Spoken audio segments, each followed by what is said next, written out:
wherever you are. It's lovely to see so many of you here for this session on life skills for young learners. And what we're going to be doing in the next half hour is looking at what are life skills, why they're important for young learners, and how to go about integrating them into your teaching. And I would also like to share a model with you for integrating life skills in your teaching, in your classrooms, that can be helpful.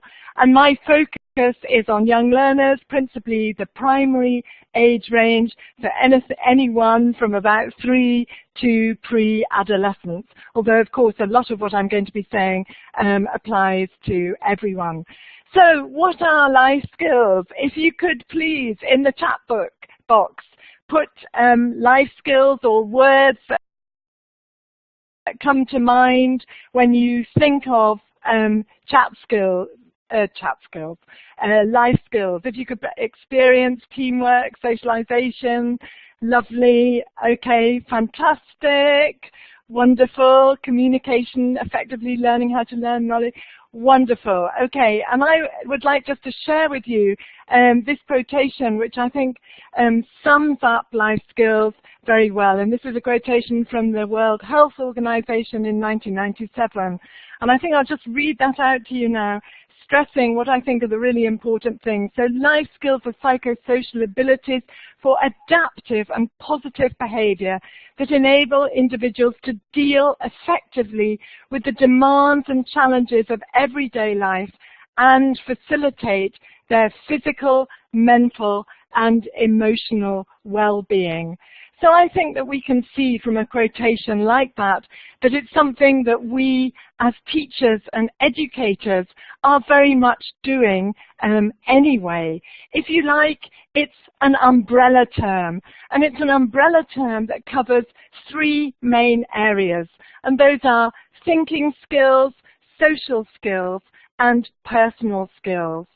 And UNICEF, UNESCO, and the World Health Organization have actually identified 10 core life skills that I've color-coded here for thinking, social, and personal. And the life skills that they identify are as follows. So 10 core life skills. Under thinking skills, we have critical thinking, creative thinking, decision-making, and problem solving. Under social skills, we have the skills of empathy, effective communication, interpersonal relationships. And under personal skills, core skills, self-awareness, coping with stress, and coping with emotions. Now, if you Google life skills, look online, look in the literature, you will find many more skills than that. For example, you will often see things like assertiveness, resilience, goal setting, time management, planning, as well as intercultural competence identified as life skills as well. So very much an umbrella term that embraces those 3 areas. So why are life skills important for our young learners, especially when we're thinking about children who are in a school context, who are not yet facing the day-to-day challenges of work outside the classroom, for example? Why is it important for young learners? And if you'd like to put some of your ideas in the chat box, that would be fantastic. And I would just absolutely, because they're all important skills, I would like to focus on 3 main reasons why life skills are important for young learners. First of all, the pressure that young learners face in their everyday context and world today. Many of us in our educational context are living in an increasingly pressurized, testing culture and exams, and children, even very young children, are under pressure from external exams. There are also pressure from peers, pressure from parents, pressure from the institution, and also a whole range of issues to do with children's own self-image, self-concept, that they're just in the process of developing, their self-esteem, and of course, later on as they get older, the onslaught of all the issues to do with fast approaching adolescence. So I think pressure in their everyday context now, it's not just about the future. The second point, the changing focus and demands of the curriculum. As we all know, we're living in a very fast-changing 21st century world where knowledge is simply a Google click away.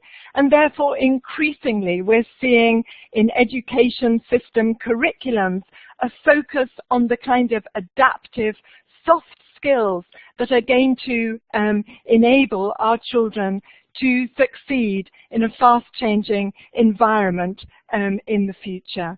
And the third reason why life skills are important for young learners is to do with laying the foundations for their future lives in a fast-changing world where we perhaps can't predict in every way what it's going to be like. But what we do know is that we're living in an increasingly diverse global world where skills like intercultural competence are going to be crucial, and values education is going to help our children negotiate a positive life journey for themselves. So what and why we've had a look at. So what about how? How do we go about this in our language teaching in our classes? And again, it will be absolutely fantastic if you could keep those ideas pouring into the box, because I'm just choosing to focus on three ways that we can do it here that seem to me absolutely fundamental. So the first thing that is not rocket science, but it is crucial, that children learn life skills in ways that are appropriate to their age, level, and overall development. Our 3-year-olds need to learn life skills when they come into a classroom community for the first time, and they're no longer king or queen or princess of the castle as they are at home. But the life skills learned by our pre-primary children, they're going to do it in a very different way than our pre-adolescents. So age appropriacy is absolutely fundamental. The second point here, by natural integration of life skills with all other aspects of learning.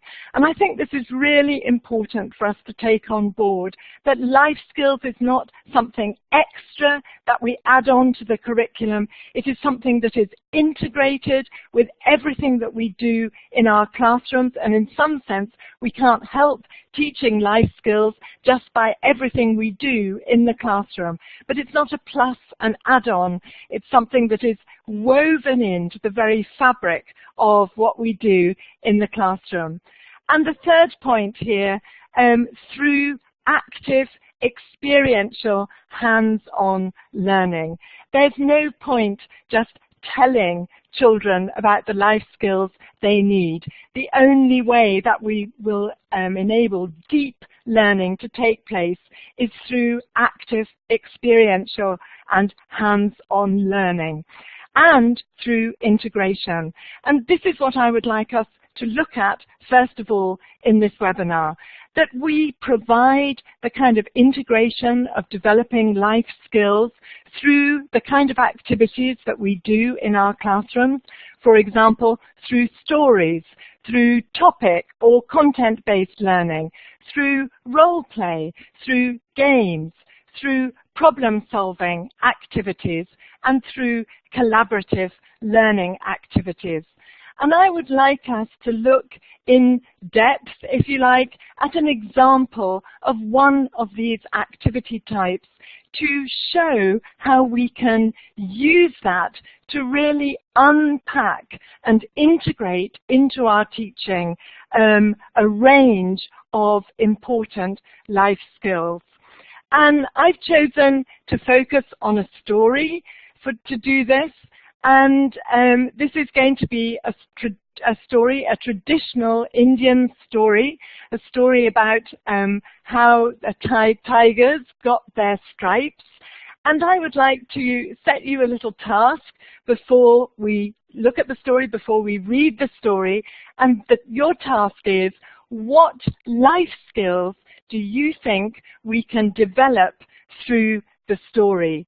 And so we're going to have a look at the story now, and I am actually going to read you the story because otherwise I think it's quite a lot to absorb just straight from the screen. And as I read it, please keep those ideas coming in the chat box, the kinds of life skills that you might develop through this story. Okay, so the story, How the Tiger Got Its Stripes. A long time ago, in the days when animals can speak, tigers are white or brown, but they haven't got stripes. Then one day, something happens to change this forever. A tiger walks to the edge of the forest. A man is eating his lunch by a rice field. An enormous buffalo is eating grass nearby. The tiger creeps up to the buffalo. Don't be scared. I'm not hungry. I'm curious. You're bigger and stronger than the man. Why do you work for him? The man is more intelligent than I am. What is intelligence? And where does the man get it from? I don't know. Why don't you ask him? The tiger leaps over to the man. The man stands up. He's shaking with fear. What is intelligence? Where do you get it from? Please, can you share it with me? Intelligence is very precious. I don't want to share it with you. Are you sure? I'm feeling hungry. The man is worried. He thinks quickly. My intelligence is at home. Wait here and I can get it. Don't come with me because people in my village are scared of tigers. All right, but make sure you come back or tomorrow I may be hungrier. I don't want to leave my buffalo with a hungry tiger.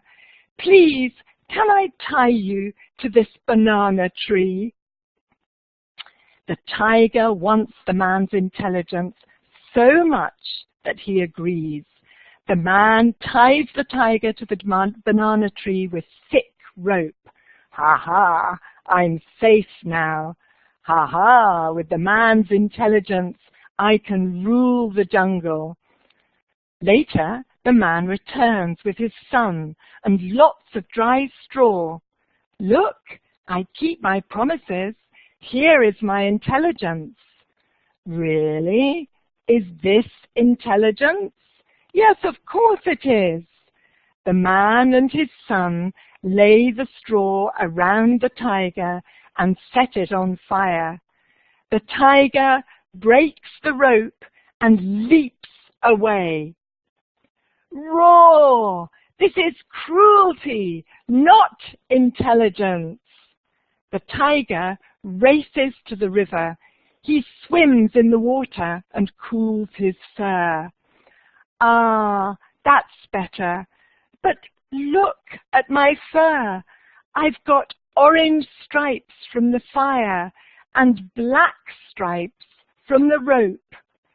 And this is the story of how the tiger got its stripes. It's also the reason why tigers never trust people. And do you know, a tiger's stripes are unique, like a person's fingerprints. Stripes also help tigers to hide in the forest. So that's our story. And this is a story, a traditional story from India. It's obviously not a realistic story. It's magical realism, if you like. And I'm just having a quick look at some of the things that you've said here about the story. And I'm sure you've been thinking a lot about the kinds of life skills that we could develop through the story. We obviously can't go through everything, but let's have a look at some of those now. So there we have stories in the middle. We've had the example with the tiger and some of the life skills that we can develop around. So take, for example, problem solving. After the moment in the story when the man is worried and he thinks quickly, what we might do is stop our telling of the story there and actually ask the children, what can he do to get out of this dilemma? The children could solve the problem in groups and come up with the best solution. In terms of creative thinking, well, of course, the problem solving will lead to creative thinking in itself, but we might use this story as the springboard for children to writing their own creative story. How the elephant got its trunk, for example. And I saw someone in the chat box was making reference to Rudyard Kipling and Jungle Stories there. So actually making reference, creating their own stories. In terms of collaborating, for example, our children could work on those two activities that I've mentioned together. In terms of critical thinking, this story is very rich and throws up a lot of discussion areas. What is intelligence anyway? And is the man cruel or clever? Is it okay to be cruel with a dilemma like that? Is it fair to play tricks on other people? When is it fair to play tricks on other people? What kind of tricks are okay to play, and what kinds constitute bullying? Is there a moral to the story?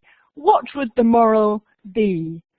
So you can see how a traditional story like that actually poses intellectual and philosophical inquiry that children are very participative in. I've had children, for example, tell me that it doesn't matter what intelligence is, it's what you do with it that's important. Well, that is amazing. Similarly, to do with self-awareness, children becoming aware of their own intelligence and how they use it. Intercultural competence, perhaps in this sense, to do with making the children aware that all different countries and cultures have their own wealth of traditional stories. Sometimes I think children just think it's only their culture that has those. Empathy. Empathy with the man in the initial stages of the story when he's threatened by the tiger, and empathy later with the tiger when he's the victim of the man's cruel trick. Self-esteem. Self-esteem very often through actually allowing children the opportunity to respond to the story in a personal way and making it clear that there are no right answers to that everyone has a personal response that is valued within the context of the classroom community. Learning to learn. For example, some of you may notice that that story has a number of comparative adjectives in it. So we might actually go back to the story and find examples of those and be grammar detectives in working out the rules for the different comparative adjectives: stronger, hungrier, more intelligent, etc. So I hope that you can see from that how a story can be a vehicle not just for communicative language development, although of course it's rich for that too, but also for developing a whole lot of life skills that are embedded in the content of the story and can be teased out in the way that we use our materials and exploit them. And just to finish this section of the webinar with a quotation about the kinds of stories that is most enriching and rewarding for us to use in our classes. This little quotation from Bettelheim's classic book back in 1975, but republished again in 2010. And he says, for a story truly to hold children's attention, it must entertain them and arouse their curiosity. And that's very often where stories stop. But to enrich their lives, it must stimulate their imagination, help them to develop their intellect, and to clarify their emotions. And so when we're selecting stories to use with our children, I think we need to think beyond just entertainment, just arousing their curiosity, but to use stories that embed life skills that are going to enrich their thinking, appeal to their imaginations, and they will respond emotionally in a way that makes the story and the language memorable. Now, of course, I could demonstrate the same idea using that web that we just looked at with stories for topic or content-based learning, for projects, for role play, for games, for problem-solving activities, or other collaborative learning activities. And I think very often we can unpack the materials that we're using in class and take them further, make more mileage out of them rather than just focusing on the language elements that they contain. However, I think for those of us who see our role as educators and want to enrich our teaching by paying attention to life skills, a model that I would like to share with you that is very simple in one sense, but extremely helpful for ensuring that we integrate life skills in all our lessons. And this is the 4H model of life skills, and I've put the reference for you down there. And actually, if you go and have a look and Google it, this is a model of life skills designed essentially for adults and unpacked in micro detail. However, I think in terms of our working with children, or actually working with anyone, it gives us a good framework for thinking about the kinds of life skills that we want to focus on. And the 4 H's here refer to head, heart, hands, and health. So head to do with thinking skills, critical thinking, problem solving, decision making, academic thinking. Possibly the area that we're often best at focusing on as teachers. Heart, to do with empathy, to do with concern for others, to do with intercultural competence and aspects of that, such as respect for differences, for diversity, for tolerance. And heart also to do with motivation and participation, which of course is really important when our children first start out on their language learning journey. Hands are to do with the way we work and collaborate with others. So to do with the way our abilities to work as a team, to also communicate effectively, and to be responsible citizens.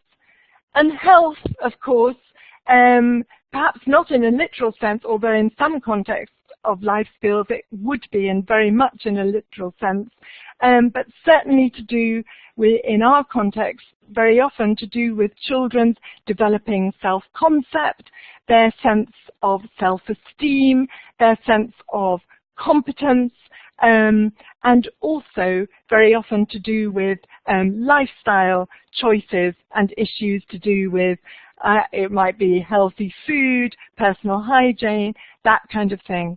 And so what I would like us to look at now in the time we've got left is some examples of activity types that illustrate this kind of model. So to start off then with head, I've chosen to show you an activity here that I like very much. I've used it many, many times in different contexts with different children, normally between the ages of about 9 and 12. And in this activity, make 5 squares. You have 5 children in the group. You give them each a set of coloured cards, and they take turns. You obviously prepare the ground by teaching vocabulary, the word shape. You might also teach rectangle, square, triangle, and then the language that you want the children to use in the activity. Let's put the green rectangle here. I think we should put the red triangle here, for example. And the objective of the game is to make 5 squares out of those shapes. And it's very challenging for the children, and it's very enjoyable. And what I usually also do is build in a rule that you actually can't have a turn or move one of your pieces unless you make the suggestion in English. Another way of doing this activity is actually to also have a second kind of puzzle, similar in design but different, and 2 pairs make the different puzzles. They find the solution and then dictate the solution to the other pair. So I'm sure it's very difficult for you to do this visually from the screen. You really need to be holding these pieces of paper, card, and moving them around the table. So I'll put you out of your agony and show you the solution, okay, the solution to this puzzle. And a wonderful follow-up to this, which children really enjoy doing, is to make their own similar puzzle, which they then bring back, and others of us do. But one of the things I just would like to point out here is the source of this activity. This activity actually comes from a book from Developing Geography Skills. And we can see how it's helping children's thinking, learning visual spatial relationships. And I think one of the things in terms of developing life skills is very often to look for our resources and materials outside of the narrow confines or narrower confines of an ELT context to develop these life skills.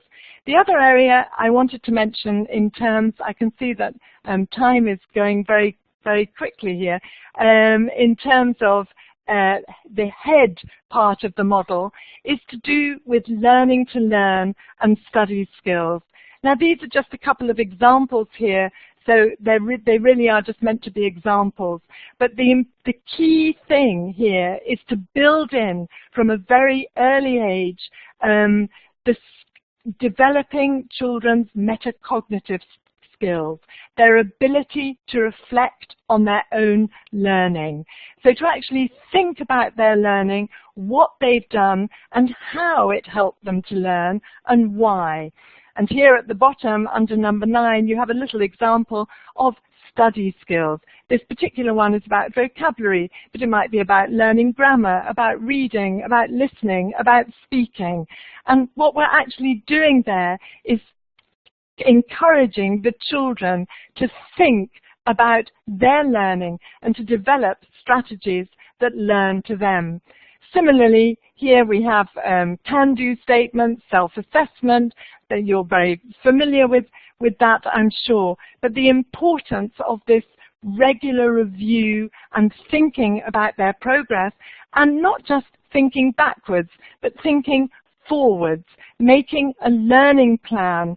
What am I going to do to make sure that what I've learnt I remember? And also, what was I interested in? What do I plan to find out more about? So study skills, really important part of the head element of the 4-H life skill model. Moving on very quickly to heart, and here are some images from pre-primary.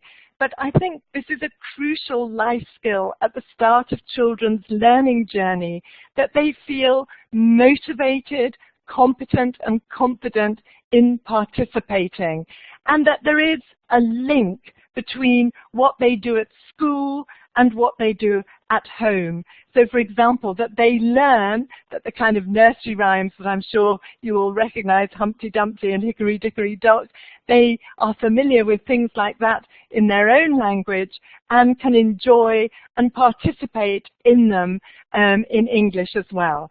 However, if you remember my point of age appropriacy, it is truly important that we get that kind of engagement and participation, we pitch it at the right level. So, for example, with older children, we might be using an app like Telegami that I'm sure many of you are familiar with to engage our children in participating in English. This is a lovely app where children can customize their character.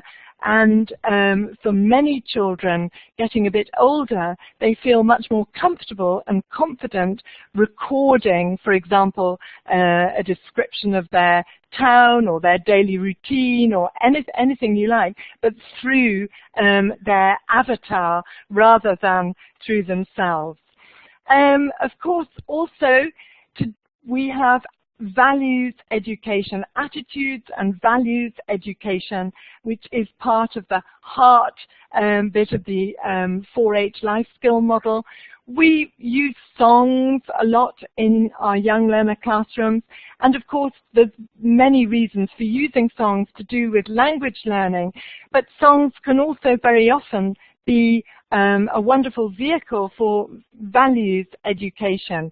Here are the words of a song up here, which I'm not about to sing to you, but I will just show you the text of it there, to do with values of protecting the countryside, and the chorus, which goes paper, plastic bags, bottles and cans.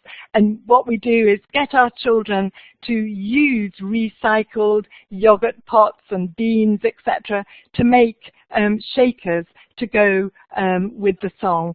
So actually finding songs and using songs that help to develop life skills of positive values and attitudes towards the environment.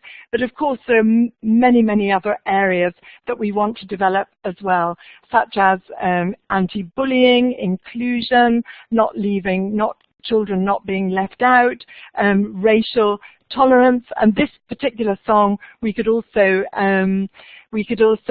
go on to do some content work on recycling. Intercultural understanding is crucial underpinning of life skills for children.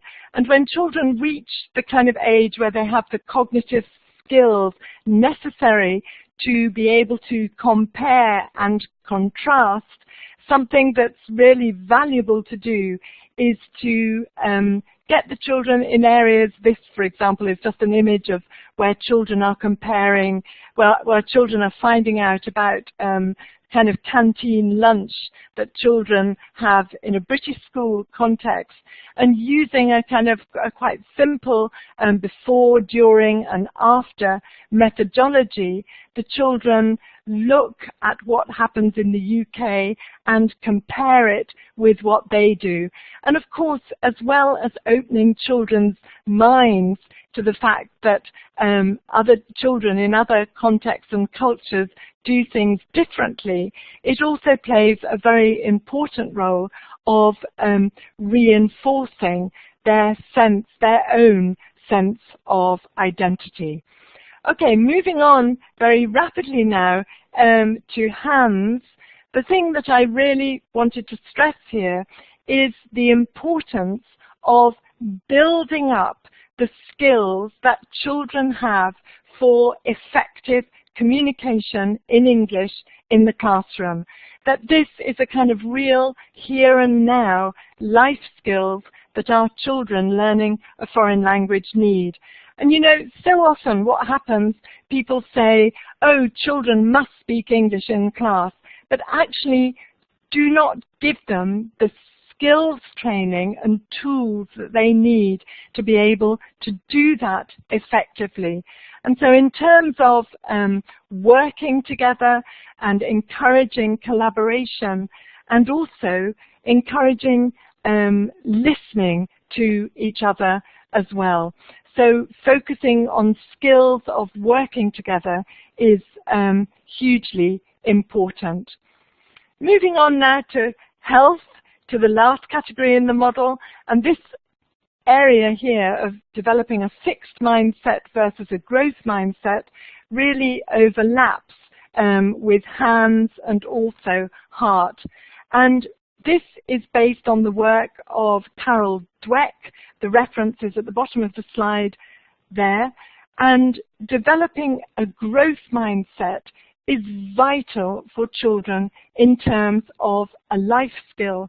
And actually, it's also important for all of us and as teachers as well. Carol Dweck's research is essentially into the underpinnings of human motivation and how people persevere after setbacks, why some people are persistent and go on trying and others give up. And so children or adults or anyone with a fixed mindset believe that their intelligence is a fixed trait, that you have a fixed amount of it, and if you encounter a problem that you can't resolve or a challenge that you can't meet, you think it's a reflection of you and you give up. And this is in contrast to a growth mindset where children, people believe that their intelligence can be developed through effort and hard work. So in contrast to being helpless-oriented, it is really mastery-oriented. So that children with a growth mindset, challenges are energizing rather than intimidating because they offer opportunities to learn. And as teachers, and many of us, I'm sure there are many of you out there who are also parents, we foster particular mindsets by the kind of feedback and praise that we give to our children.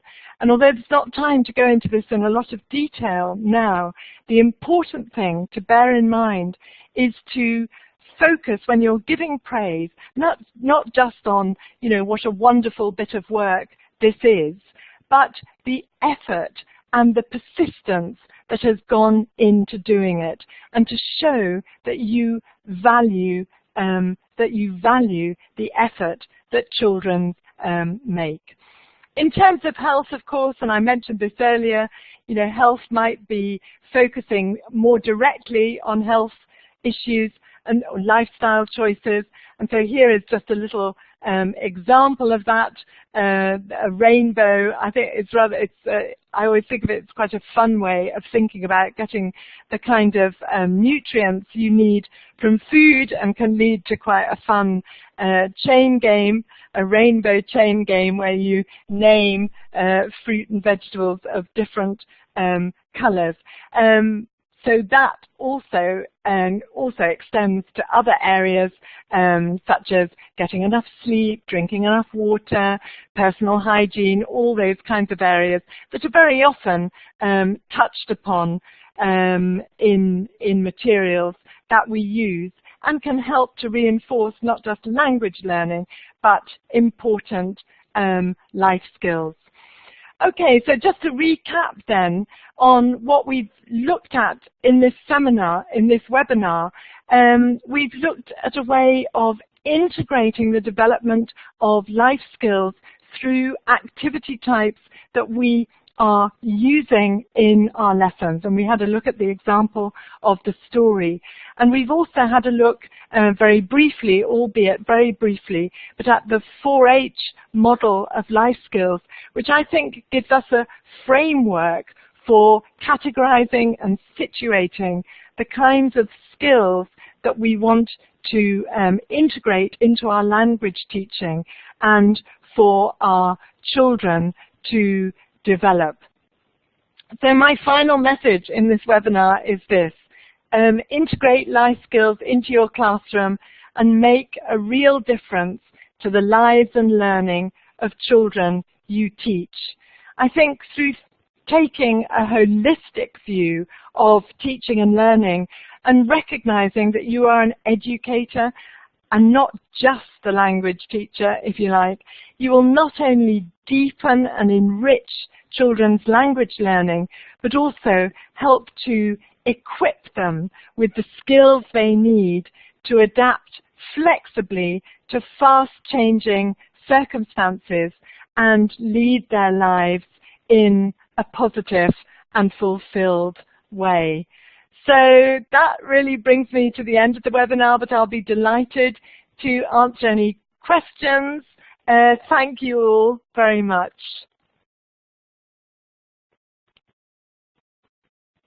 If anyone has any questions, do you want to put them in the chat box?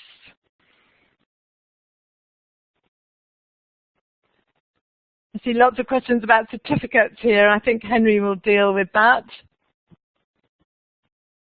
What was that? Any sites we should get? Yes, there are some wonderful sites for world fairy tales, stories from the world. I can't remember exactly, but if you Google stories from around the world, you will get some lovely ideas. Any other questions? Any other questions?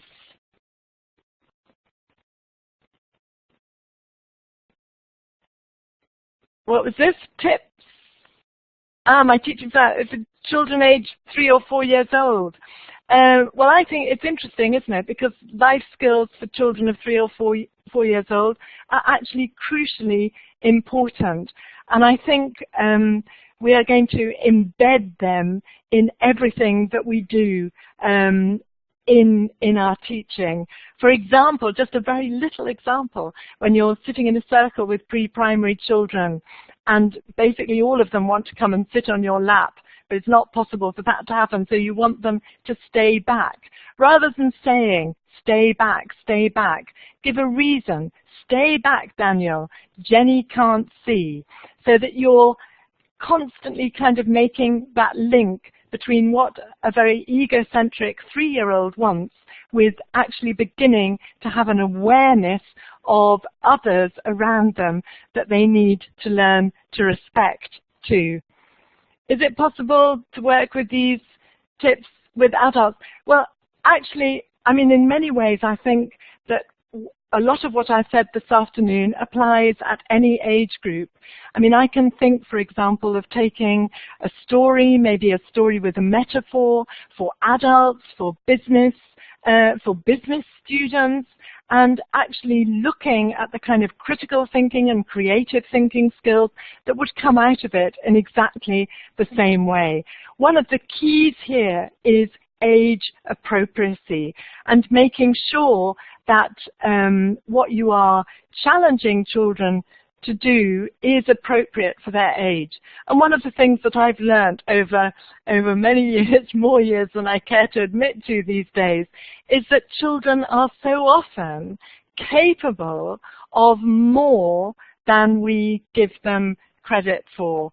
I'm not sure whether I've got time to say this now, but I always remember a wonderful experience that I had, it's quite a long time ago now, at a conference in Croatia, where I was asked, we were asked, presenters were asked if they would actually teach a real class of children. And so I did this completely terrifying session where I had 30 children I'd never met in my life and whose language I spoke not one word of. And 90 teachers watching me do it, and I did a storytelling session with them. And I read a story to them that some of you may know. It's a Puffin story. It's called Something Else. And it's about excluding a child and about bullying and about difference.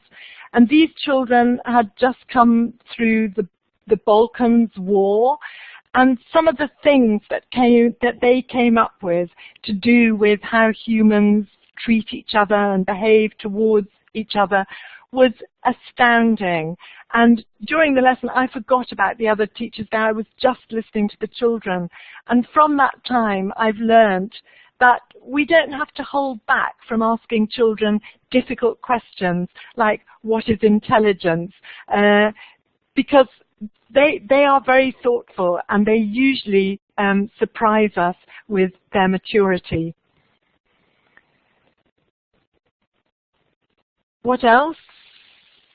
What are adults? Resources. Any other resources I recommend? Well, I think with my example from the geography curriculum, I think very often it is useful to look at other areas of the curriculum and the kinds of thinking skills and cognitive demands that other subjects make. And of course, that's not always, you can't always transfer that literally to a language teaching classroom. But very often you can get ideas that will integrate life skills with language skills. Any more questions there? Folk tales would be very good. American Indians, that's a lovely idea. How to control students when we tell a story if they're very active. Well, I think one of the rules of thumb is to always do different things with stories. I mean, you as a teacher want the children to come back to the story more than once, but if you do it in the same way the second time, they will say, no, we did it like this before, that's boring. So we always have to have that aha factor, so that there is a surprise, there's something to motivate them. This could be very, very simple. It might be, example, putting your hand on your head every time you hear a particular word, or using a very simple cutout, or, for example, if you've got a recording of the story, using a recording of the story, or using a digital version of the story if you have that. But I think variety and flexibility is key, because although children at home want a story again and again, sitting on your lap, in a classroom context, they want that freshness and variety to carry on being engaged in what you're doing. Sorry, I'm reading questions at the same time. A webinar about developing critical thinking. Yes, I think critical thinking is a hugely important skill for our students, and it also demands very special competencies from us as teachers, because we need to be able to have the skill to lead the questioning from, if you like, lower order thinking skills, things to do with recall and understanding, through to higher level skills such as critical thinking, creative thinking, evaluating, and so on, in terms of Bloom's taxonomy that I'm sure you're familiar with. And actually, I think as teachers, being aware of the kinds of questions we ask, who we ask them to, and when we ask them is crucial in fostering fostering a kind of classroom atmosphere in which critical thinking is valued, and in which you're constantly probing and pushing and challenging your children to think in different ways, and at the same time giving them the skills, doing the skill building that is necessary for them to be able to transfer a lot of that and use English. I'm still looking, I can't keep up with all the questions. Any more? Any more questions?